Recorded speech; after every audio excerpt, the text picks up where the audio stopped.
Walter, le agradecemos mucho la deferencia al doctor Alfredo Aidar. Vamos a empezar al revés mejor con la nota esta que nos interesa, y después hay una, se podría decir, denuncia bastante fuerte a la que ya nos tiene acostumbrado el doctor Aidar. ¿Cómo está, doctor? Bienvenido. ¿Qué tal? Buen día, muchísimas gracias, Adrián. Trabajando mucho, el día de anoche volvimos de Catamarca, seguimos luchando. Por eso no vino ayer, sí. Exactamente. Y bueno, acá en Tucumán siempre también, como conversábamos antes de la nota, con novedades. ¿Por qué? Porque tenemos distintas formas de ejercer nuestra profesión. No solamente cuando viene la señora víctima de violencia de género o con un problema de deuda porque no le pagan algo, va a intervenir el abogado. El abogado también, sobre todo los que estudiamos en la universidad pública, tenemos una obligación con la sociedad.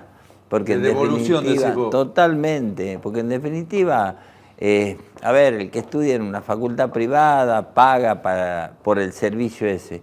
Y nosotros recibimos de antemano, yo que vine desde el campo para estudiar, recibimos como ese beneficio de antemano, porque debe ser uno de los pocos países del mundo con universidad gratuita que decís, decido estudiar, voy, estudio y efectivamente tengo un título en la mano.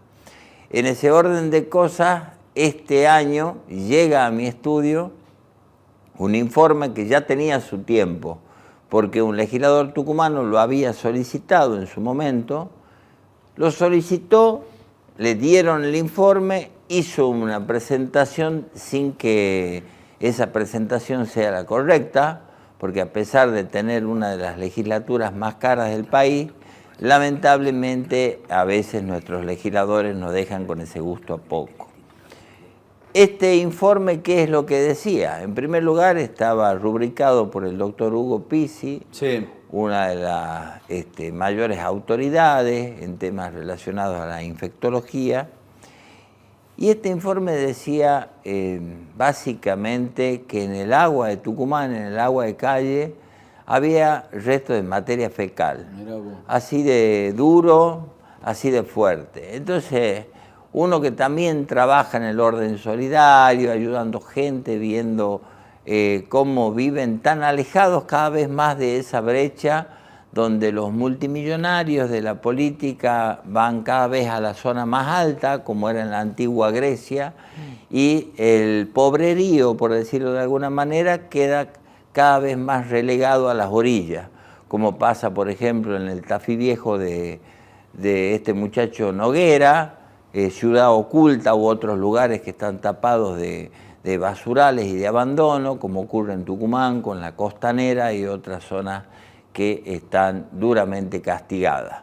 Bueno, este impacto ambiental, cuando leo el informe, inmediatamente preparo una denuncia.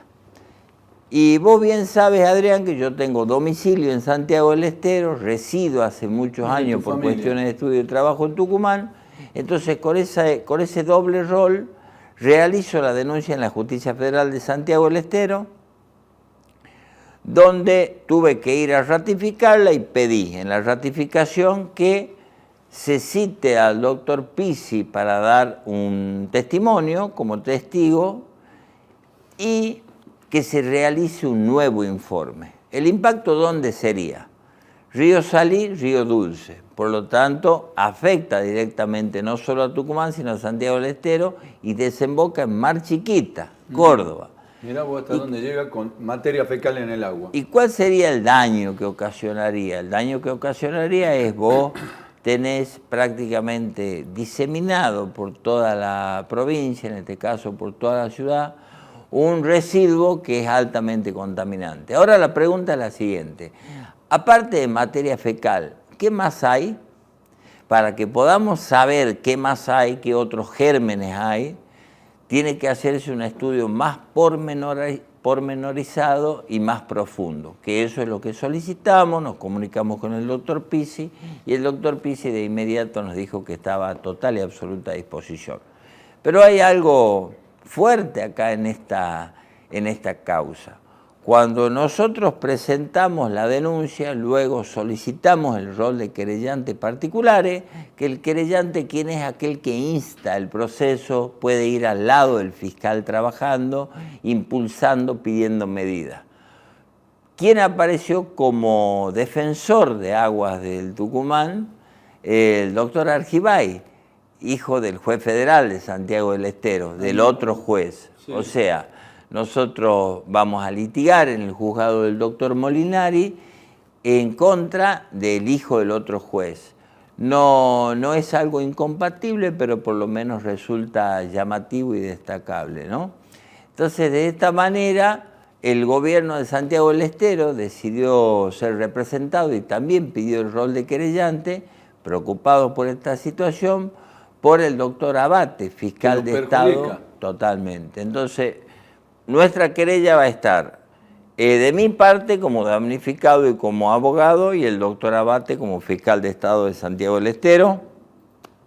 Y hace un par de días hemos pedido que este hombre, que apenas salió la noticia de la denuncia, salió a chocarme o a descalificar la denuncia, Alfredo Montalbán, creo que le dicen el cura, uno que está en la Secretaría de Medio Ambiente. Desde hace algunos años, sí. A él le gusta hablar rápido por medios gráficos, así que ya lo hicimos citar. Hemos solicitado a la justicia que vaya primero a dar explicaciones, porque él decía que no sabía dónde estaba radicada la denuncia, que no tenía idea. El secretario de Medio Ambiente. Bueno, ahora ya va a saber, porque a él le va a llegar la notificación para que vaya a Santiago a dar explicaciones en la justicia.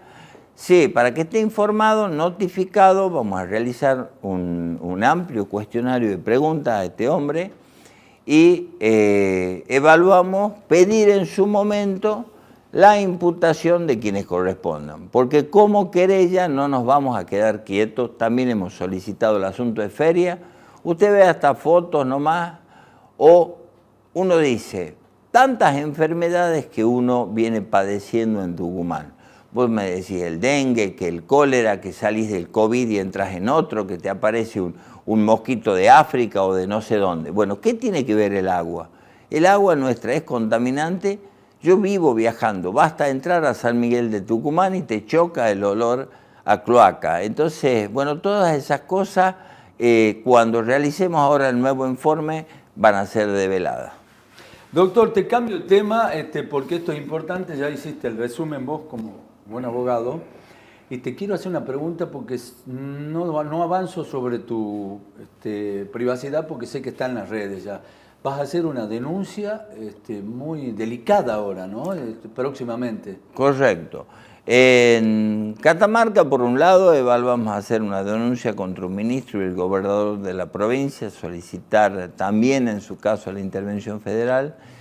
Y en el caso de Tucumán, analizamos un juicio político a el ministro, el hoy ministro de Seguridad, Agüero Gamboa, de una labor realmente lamentable que uno la viene viendo, ¿no? Y en los resultados en donde se nota que llenaron la provincia de policías jovencitos, vos lo ves asustado por ahí algunos en las esquinas, y vamos a pedir puntualmente a través de una denuncia en el Ministerio Público que se nos diga cuál es el estado de los chalecos antibalas, en principio.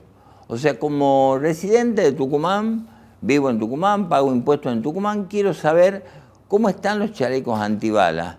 O sea, ¿por qué? Porque ¿quién nos da esa información? A vos como periodista, a mí como abogado, o a la sociedad en general.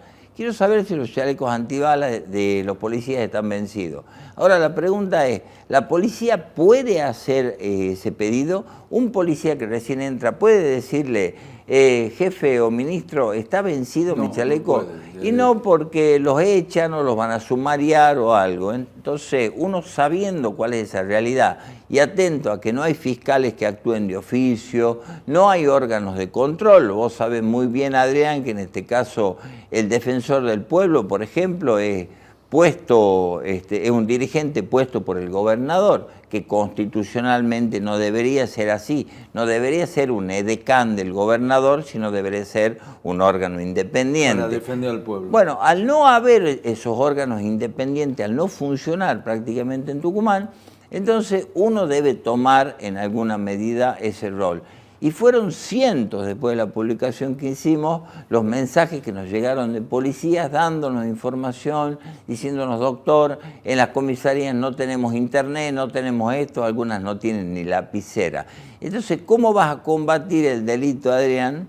Que vos escuchás, por ejemplo, cuando salen por distintos medios, legisladores o algo, hace 30 años que están en el gobierno, queda mucho por hacer, ahora estamos invirtiendo, hemos puesto 2 cámaras más, y creen que en Tucumán con 2 cámaras más, con un botón antipánico que parece un timbre, van a solucionar la inseguridad.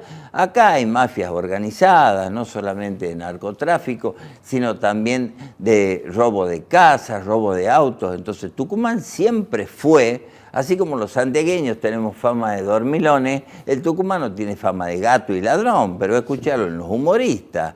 Entonces, si no se toma conciencia de que Tucumán puede llegar a ser un pequeño Rosario, y lo que está ocurriendo en Rosario, esto después va a ser inmanejable.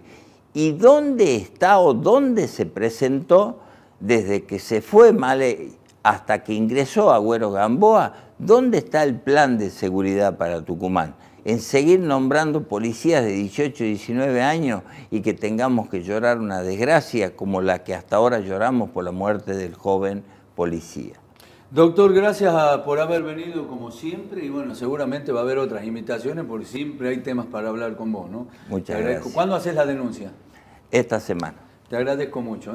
Gracias. El doctor Alfredo Ayala, podemos estar hablando 2 horas, por supuesto, sobre este tema que es un tema muy delicado, el tema de la SAT y el tema de los chalecos para la policía. Cambiamos de